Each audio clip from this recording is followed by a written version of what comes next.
Have you ever felt in life where the world feels too heavy, when every step feels exhausting, when hope feels like a story for others, not for you?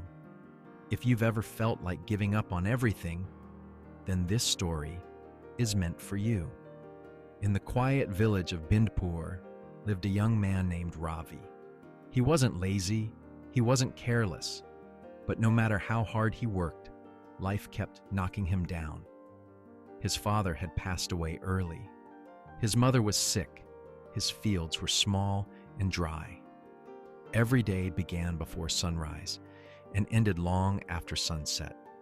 And still, there was never enough food, never enough money, never enough progress.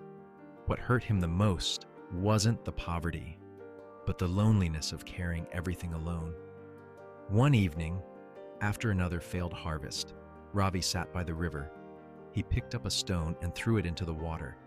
Then he whispered, "I'm tired. I don't want to fight anymore." He looked at the river flow and wondered if life would be easier, if he simply stopped trying. Little did he know, someone had been watching.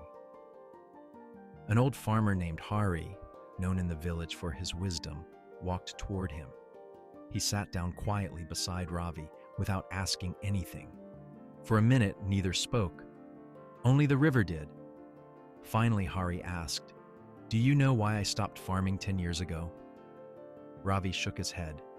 Hari lifted a small cloth bag, empty and worn out. He held it in front of Ravi. "When this bag tore," Hari said, "I gave up on everything, just like you're about to." Ravi frowned. He didn't understand. Hari continued, "I worked for 40 years. I gave my youth to these fields.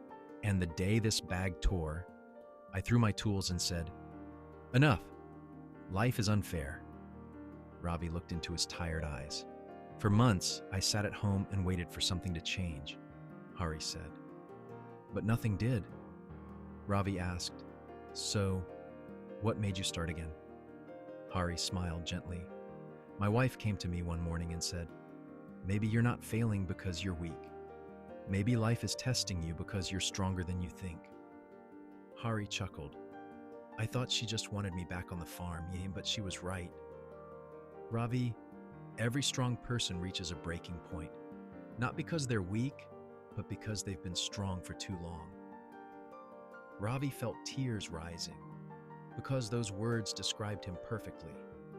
Hari stood up and said, "Come with me." They walked to Hari's old farmland. It was abandoned, overgrown, covered with weeds. "This field taught me the most important lesson of my life," Hari said.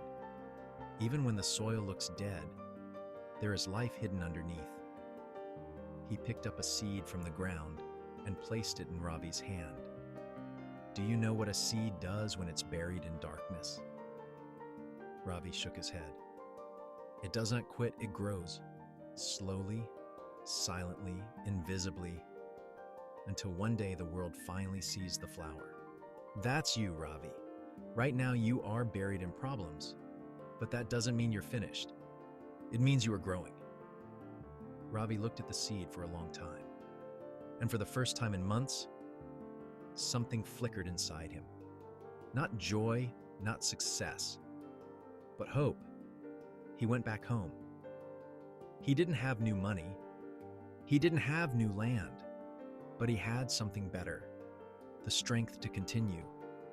Day by day he worked, not because life suddenly became easy, but because he refused to give up. Months later, the rains came. His crops grew greener than ever. The village that once pitied him now praised him, and one evening Ravi walked back to the river. But this time he did not throw a stone. He simply whispered, "I'm glad I didn't give up." Ravi's story teaches a truth many of us forget. You don't fail when life gets hard. You fail the moment you decide to stop trying. Maybe you're tired. Maybe you're hurting. Maybe your life right now feels like that dead field. But remember, even the longest drought ends. Even the darkest night gives way to morning. And even the deepest pain can transform into strength. So don't give up. Not today, not tomorrow, not ever. Because one day, not far from now, you will look back and whisper to yourself, I'm glad I kept going. This is Tales That Inspire. If this story touched your heart, share it with someone who needs to hear it.